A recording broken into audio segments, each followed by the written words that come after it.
Hey everybody, Brian Akins, RebelRelics.com. It's hotter than the day after the 4th of July. I've got 4 Japanese World War II NCO swords. There's a 5th one that I just sold like a dummy, but this was the first model. Give you some little traits here. Notice that it has a brass tsuba and that it has the pierced kind of decorative design there. Aluminum handle. Some of the paint's gone, obviously, but you can still see some of the brown paint there. Cast in Manuki. And always remember these little doodads.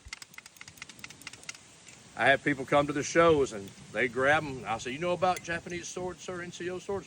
I know all about them. I'm like, oh, they're Hercules. You're going to tear my sword up. Matching serial numbers on the blade with an inspector mark, and they match on the top of the scabbard. There are some Chinese copies of these. Once you've handled a bunch of them, they're not even close, but if you ain't real careful and you're not used to them, you will. We'll call this, for the sake of the video, we'll call that a first model. We'll call this the second model. Has a lot more of that original paint on this example, but this one was made later in the war. Notice that the tsuba is no longer brass. They just went to iron. They had a little plight like the Confederacy. As supplies dwindled and bodies were dropping, you had to do the old make do. Same thing on here. The blade's serial numbered. Same spot as on the brass tsuba that we called the first. Serial numbers on the throat of the scabbard. Still has the leather sword knot. Move on.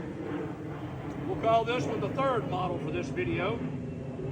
Notice that we're no longer using brass or aluminum handles. Now we've gone to iron and wood. That little important thing there is now on the side. Still serial number in the blades.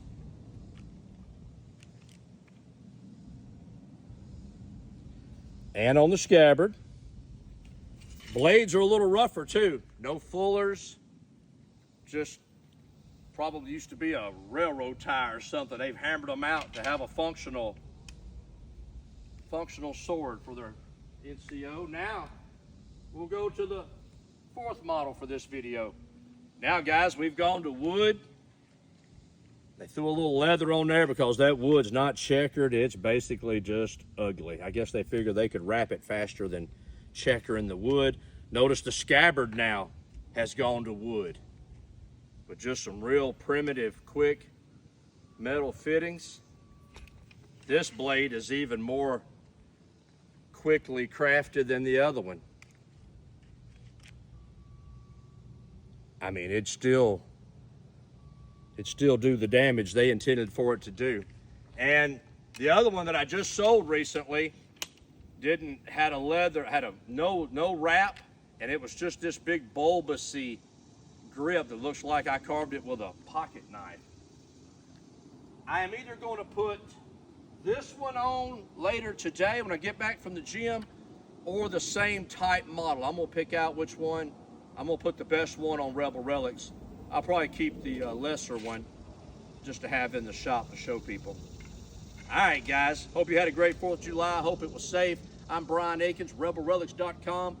See ya!